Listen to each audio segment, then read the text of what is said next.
आखिर क्यों बहुत सारे लोग अपने एसआईपी इन्वेस्टमेंट्स को बंद कर रहे हैं। और जो लोग एसआईपी बंद कर रहे हैं उनका नंबर कोविड के बाद से अभी सेकंड हाईएस्ट लेवल पे पहुंच गया है। और उसके बाद हम ये भी समझने की कोशिश करेंगे कि कैसे अभी ये जो लोग सिप इन्वेस्टमेंट्स को बंद कर रहे हैं उसकी वजह से दूसरों को फ्री में प्रॉफिट्स और फायदा कैसे मिल रहा है, हम उसको भी समझेंगे। और उसके साथ साथ हम ये भी जानने की कोशिश करेंगे कि क्यों SIP investment majority of the लोगों के लिए काम क्यों नहीं करता है और कुछ ही हैंडफुल ऑफ लोगों के लिए क्यों काम करता है, और क्यों सिप इन्वेस्टमेंट में बहुत लोग पैसा गवा देते हैं और कुछ ही हैंडफुल ऑफ इन्वेस्टर्स ही सिप इन्वेस्टमेंट्स के जरिए वेल्थ एक्यूमुलेट कर पाते हैं, हम उसको भी समझने की कोशिश करेंगे। तो आज का वीडियो बहुत ही इंपॉर्टेंट होने वाला है, तो वीडियो में एंड तक बने रहिए। और अगर चैनल पे नए हैं तो चैनल को सब्सक्राइब कीजिए। और अभी तक अगर आपको ये वीडियो पसंद आ रहा है तो वीडियो को लाइक करके आप हमें अप्रिशिएट कर सकते हैं और कमेंट्स में आप एक सिंपल थैंक यू लिख के भी हमें मोटिवेट कर सकते हैं। तो सबसे पहले इस न्यूज आर्टिकल को देखिए जहां पर यह बताया जाता है कि सिप स्टॉपेज रेशो जो है, सिप स्टॉपेज रेशो क्या होता है। तो ये सिप स्टॉपेज रेशो सिंपली ये मेजर करता है कि कितने लोगों ने अपने सिप इन्वेस्टमेंट को डिसकंटिन्यू किया है या उनका सिप इन्वेस्टमेंट एक्सपायर हो गया है इन कंपैरिजन टू कितने नंबर ऑफ नए सिप रजिस्ट्रेशंस हुए हैं इन दैट पर्टिकुलर मंथ। और इसका फॉर्मूला बहुत सिंपल है, SIP stoppage ratio is equals to SIPs discontinued यानी कितने लोगों ने सिप इन्वेस्टमेंट्स को बंद किया है divided by new SIP registrations यानी कितने लोगों ने सिप इन्वेस्टमेंट्स या नए सिप इन्वेस्टमेंट स्टार्ट किया है इनटू 100। और अगर ये सिप स्टॉपेज रेशियो ज्यादा होता है तो इसका मतलब ये है कि ज्यादा सिप इन्वेस्टमेंट्स बंद किए जा रहे हैं और कम सिप इन्वेस्टमेंट शुरू किए जा रहे हैं। और वही ये रेशियो अगर कम है तो ये इंडिकेट करता है कि ज्यादा लोग सिप इन्वेस्टमेंट स्टार्ट कर रहे हैं और कम लोग सिप इन्वेस्टमेंट्स को डिसकंटिन्यू कर रहे हैं या बंद कर रहे हैं। तो अभी अगर आप association of mutual funds in India या एम्फी का डेटा देखेंगे तो नवंबर महीने में सिप स्टॉपेज रेशियो जो था वो थर्ड हाईएस्ट लेवल एवर पे था, क्योंकि नवंबर महीने में अराउंड 39.14 लाख लोगों ने अपने सिप इन्वेस्टमेंट्स को डिसकंटिन्यू किया था और उससे पहले के महीने में अराउंड 38.8 लाख लोगों ने अपने सिप इन्वेस्टमेंट्स को डिसकंटिन्यू किया था। और इसकी वजह से अभी ये जो सिप स्टॉपेज रेशो है वो नवंबर महीने में अराउंड 79.12% तक पहुंच गया है और मई महीने में ये 88.38% था, यानी रीसेंट टाइम्स में ये सेकंड हाईएस्ट लेवल पे है। लेकिन वही अगर आप मई 2020 से डेटा कंसिडर करेंगे तो मई 2020 में ये सिप स्टॉपेज रेशो अराउंड 80.69% के आसपास था। यानी अभी नवंबर में ये जो 79.12% का सिप स्टॉपेज रेशो है वो अभी तक का third highest SIP stoppage ratio है। और सिर्फ यही नहीं, ये फोर्थ कंसेक्यूटिव मंथ है जिसमें सिप स्टॉपेज रेशियो लगातार बढ़ा है। और साथ ही साथ एम्फी का डेटा ये भी बताता है कि लास्ट 2 महीनों में नए सिप अकाउंट्स का रजिस्ट्रेशन लगातार कम हुआ है, क्योंकि नवंबर में अराउंड 49 नए सिप अकाउंट्स खोले गए थे, लेकिन वही अक्टूबर में ये 63.7 लाख के आसपास थे। यानी ये जो नए अकाउंट्स है उसमें एक बहुत जबरदस्त गिरावट हुआ है। तो इसके बाद एक ऑब्वियस सा सवाल ये आता है कि आखिर लोग सिप इन्वेस्टमेंट्स को क्यों बंद कर रहे हैं। तो इसका सबसे पहला रीजन ये बताया जाता है कि जो नए रिटेल इन्वेस्टर्स स्टॉक मार्केट में इन्वेस्ट करने के लिए आ रहे हैं या सिप इन्वेस्टमेंट्स को करने के लिए आ रहे हैं वो मेजरली कोविड के बाद जो बुल रन शुरू हुआ था उस टाइम उनका एंट्री हुआ था। उस टाइम से लगातार रिटेल इन्वेस्टर्स का जो पार्टिसिपेशन है स्टॉक मार्केट में सिप इन्वेस्टमेंट्स में वो लगातार बढ़ता ही जा रहा था। और ये जो 2020 के बाद जो इन्वेस्टर्स आए हैं they have mainly seen bull side of the market, लेकिन उन्होंने कंसोलिडेटिंग या बेयर मार्केट का फेज अभी तक एक्सपीरियंस नहीं किया है। क्योंकि आप भी देखिए 2020 के बाद हमारे मार्केट में कोई मेजर स्लोडाउन या बेयर मार्केट हमें एक्सपीरियंस करने को नहीं मिला है। तो इसीलिए इन्फॉर्मेशन गैप या नॉलेज गैप की वजह से बहुत सारे इन्वेस्टर्स को ये पता नहीं है कि सिप इन्वेस्टमेंट कैसे काम करता है। तो इसीलिए ये जो नए इन्वेस्टर्स है इन्होंने बुल मार्केट में जो रिटर्न्स बन रहे थे उसको देख के सिप इन्वेस्टमेंट शुरू किया और अभी मार्केट में रिटर्न्स नहीं बन रहा है, मार्केट करेक्ट हो रहा है, तो इसकी वजह से वो क्या कर रहे हैं, वो अपने सिप इन्वेस्टमेंट्स को बंद कर रहे हैं। और उन्हें ऐसा नहीं करना चाहिए, क्योंकि इनके सिप इन्वेस्टमेंट डिसकंटिन्यू करने की वजह से कुछ और इन्वेस्टर्स को फ्री में फायदा हो रहा है। और ये नए इन्वेस्टर्स सिप इन्वेस्टमेंट्स को एग्जिट करने की वजह से या बंद करने की वजह से कुछ इन्वेस्टर्स को फ्री में प्रॉफिट से फायदा कैसे मिल रहा है उसके बारे में भी हम डिस्कस करेंगे in the next segment in a few minutes. और उसके बाद आता है रीजन नंबर 2, जहां पर इन इन्वेस्टर्स को पता है कि सिप इन्वेस्टमेंट्स को बंद नहीं करना चाहिए, लेकिन उन्हें मजबूरी में सिप इन्वेस्टमेंट्स को बंद करना पड़ रहा है। क्योंकि रिसेंट टाइम में अगर आप देखेंगे तो महंगाई बहुत ज्यादा बढ़ रहा है, रेंट बढ़ रहा है, दाल का प्राइस बढ़ रहा है, पेट्रोल का प्राइस बढ़ रहा है, वेजिटेबल्स के प्राइस, बच्चों का स्कूल फीस आप देख लीजिए। अगर कोई बच्चा डिसेंट स्कूल में जाता है तो स्कूल का जो एनुअल फीस होता है वो मिनिमम 1 लाख रुपए तो होता ही होता है। उसके अलावा मेडिकल एक्सपेंसेस, ट्रैवल वगैरह वगैरह आप भी कंसिडर करेंगे तो यू अंडरस्टैंड आजकल महंगाई कितना ज्यादा बढ़ा हुआ है। तो अभी क्या हो रहा है, महंगाई बढ़ रहा है, खर्चे बढ़ रहे हैं, लेकिन उसके अकॉर्डिंग इनकम नहीं बढ़ रहा है। और अभी जिस तरीके का इकोनॉमिक एनवायरमेंट है वहां पर बोनसेस कम मिल रहे हैं, सैलरी हाइक्स कम मिल रहे हैं, तो इसकी वजह से क्या हो रहा है, पहले लोगों के पास जो पैसा बचता था इन्वेस्टमेंट्स करने के लिए वो पैसा अभी कम होता जा रहा है। और उसके बाद तीसरा रीजन है बढ़ते टैक्सेस ऑन इन्वेस्टमेंट्स। और इसको हमने पहले के वीडियोस में भी डिस्कस किया था कि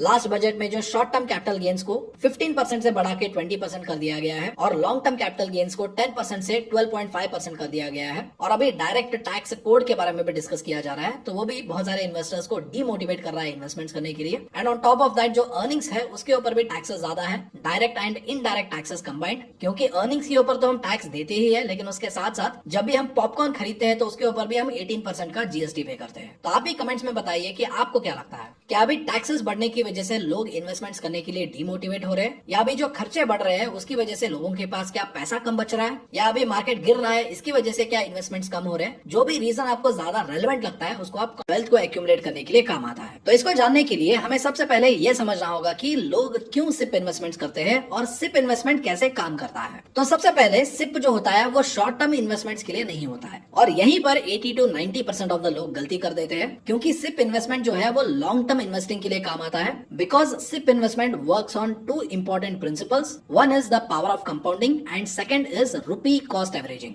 और ये क्यों और कैसे काम करता है, तो let me explain with a simple example. तो ये देखिए, ये निफ्टी के एनुअल रिटर्न्स है ओवर द लास्ट 20 इयर्स। तो इसका अगर आप एक एवरेज निकालेंगे तो लास्ट 20 इयर्स में निफ्टी 50 ने अराउंड 15.23% का रिटर्न्स डिलीवर किया है। और वही बाकी के जो एसेट क्लासेस है जैसे कि गोल्ड, इसने 12.52% का रिटर्न्स डिलीवर किया है। और वही मीनवाइल फिक्स्ड डिपॉजिट ने ऑन एन एवरेज अराउंड 7.1% का रिटर्न्स डिलीवर किया है इन द सेम पीरियड। तो अभी हम ये जो स्टॉक मार्केट का 15.23% का एवरेज रिटर्न्स है ओवर द लास्ट 20 इयर्स, इसको अगर हम राउंड ऑफ करेंगे तो ये अराउंड 15% के आसपास हो जाएगा। तो इसको अगर हम as a average return value assume करें और हर महीना 25,000 का सिप इन्वेस्टमेंट अगर हम स्टार्ट करते हैं, तो पहले 5 सालों में हमने जो टोटल पैसा सिप में इन्वेस्ट किया है वो अराउंड 15 लाख के आसपास हो जाएगा। और इस 15 लाख के ऊपर जो हमें एस्टिमेटेड रिटर्न्स मिलेंगे वो अराउंड 7,42,042 रुपीज के आसपास होगा। और इसको अगर हम ऐड करेंगे तो हमारा जो टोटल कॉर्पस है या टोटल वैल्यू है वो अराउंड 22,42,042 रुपीज के आसपास पहुंच जाएगा। तो अभी यहाँ पर कुछ लोग ये सोच सकते हैं कि अभी ये 5 साल का एसआईपी है, अगर मैं इसको 10 साल तक करूंगा तो मेरा total investment amount around 30 lakh rupees तक पहुंच जाएगा और मेरा एस्टिमेटेड रिटर्न्स जो है वो भी डबल होके अराउंड 15 लाख रुपीज तक पहुंच जाना चाहिए। लेकिन ऐसा नहीं होता है। तो यहाँ पर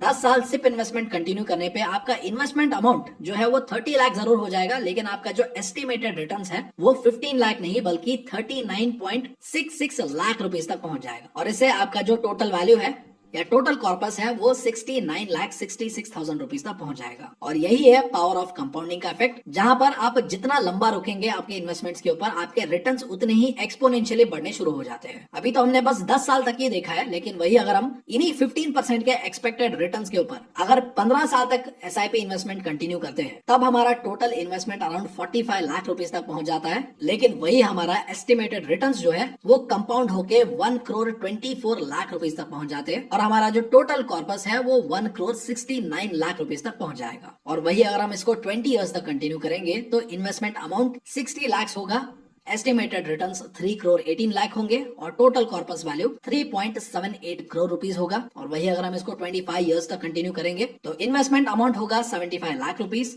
एस्टिमेटेड रिटर्न्स होंगे 7.46 करोड़ रुपीस और टोटल कॉर्पस वैल्यू होगा 8.21 करोड़ रुपीस। तो इस तरीके से जो डिसिप्लिन्ड लॉन्ग टर्म इन्वेस्टर्स होते हैं वो पावर ऑफ कंपाउंडिंग का फायदा उठाते हैं और सिप इन्वेस्टमेंट्स में अपना जो रिटायरमेंट प्लान होता है, अपने जो लॉन्ग टर्म गोल्स होते हैं उसको प्लान करते हैं और एग्जीक्यूट करते हैं। और वही जो शॉर्ट टर्म इन्वेस्टर्स होते हैं जो शॉर्ट टर्म के बेसिस पे अपने सिप इन्वेस्टमेंट्स को बंद कर देते हैं, तो ऑब्वियसली वो लॉन्ग टर्म रिटर्न्स में तो कुछ कमाते नहीं है, लेकिन साथ में वो खुद का नुकसान करवा के ये जो लॉन्ग टर्म इन्वेस्टर्स हैं उनको फ्री में अपना पैसा दे देते हैं और इन लॉन्ग टर्म इन्वेस्टर्स को फ्री में प्रॉफिट दे देते हैं और इनका फायदा करवा देते हैं। और वो कैसे करवाते हैं उसको भी डिस्कस करेंगे। But first just to summarise, अगर आप सिप इन्वेस्टमेंट्स के जरिए पावर ऑफ कंपाउंडिंग का फायदा उठाना चाहते हैं तो you should start as early as possible and you should stay invested as long as possible. और इसी की वजह से आप एक एक्सपोनेंशियल ग्रोथ को अपने इन्वेस्टमेंट्स में देख सकते हैं। जैसे कि अभी हमने देखा 5 साल में कॉर्पस 22 लाख का था और वही 10 इयर्स के सिप में ये कॉर्पस 22 लाख से बढ़ के 69 लाख हो गया, 15 इयर्स में 1.69 करोड़,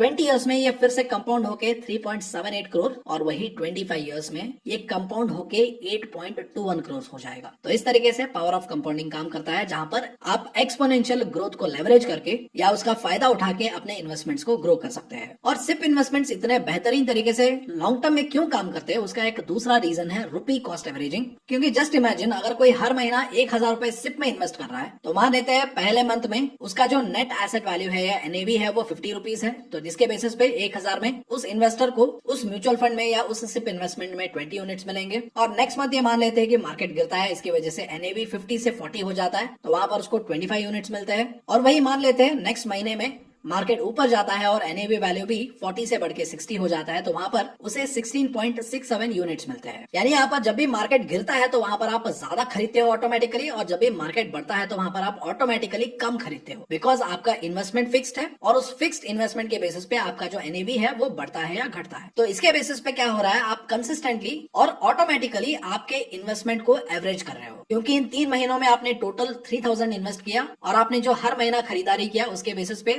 आपको टोटल मिले अराउंड 61.67 यूनिट्स, और इसके बेसिस पे आपका जो एवरेज कॉस्ट पर यूनिट कितना हो गया, 48.65 हो गया। तो मार्केट बढ़ रहा है गिर रहा है आपको इससे फर्क नहीं पड़ रहा है, क्योंकि आप हर महीना जो खरीदारी कर रहे हो उसकी वजह से आपका जो बाइंग है वो एवरेज आउट हो रहा है। यानी जब आप मार्केट बढ़ रहा है तो वहां पर भी इन्वेस्ट कर रहे हो, और जब मार्केट गिर रहा है तो वहां पर भी आप बाय द डिप कर रहे हो ऑटोमेटिकली। एंड ऑफ कोर्स इसके बेनिफिट्स क्या है, सबसे पहले तो ये आपका जो मार्केट टाइम करने का जो रिस्क है उसको रिड्यूस कर देगा, क्योंकि आपको ये चिंता करने की जरूरत नहीं है, प्रेडिक्ट करने की भी जरूरत नहीं है कि कब मार्केट हाई पे पहुंचेगा कब मार्केट पे लो पे पहुंचेगा, क्योंकि आप तो हर महीना एक फिक्स्ड डेट पे आप सिप इन्वेस्टमेंट अपना रेगुलरली कर रहे हो। दूसरा एडवांटेज है डिसिप्लिन्ड अप्रोच, क्योंकि सिप जो है वो आपको रेगुलर इन्वेस्टिंग करने के लिए एनकरेज करेगा और इमोशनल डिसीजंस को अवॉइड करने में मदद करेगा। मार्केट में जो भी हो रहा है, वॉर हो रहा है, इन्फ्लेशन बढ़ रहा है, मार्केट गिर रहा है, मार्केट बढ़ रहा है, क्रैश हो रहा है, नए हाइज बना रहा है, इससे आपको फर्क नहीं पड़ रहा है। इररिस्पेक्टिव ऑफ दैट आप हर महीना अपना सिप इन्वेस्टमेंट कंटिन्यू कर रहे हो। And third benefit of course compounding gains, और ये जो पावर ऑफ कंपाउंडिंग है इसको हमने कुछ ही टाइम पहले बहुत डिटेल में समझा। तो सिंपल वर्ड्स में अगर आप सिप इन्वेस्टमेंट्स के जरिए वेल्थ क्रिएट करना चाहते हैं या ओवर द टाइम वेल्थ को एक्यूमुलेट करना चाहते हैं, so the simple formula is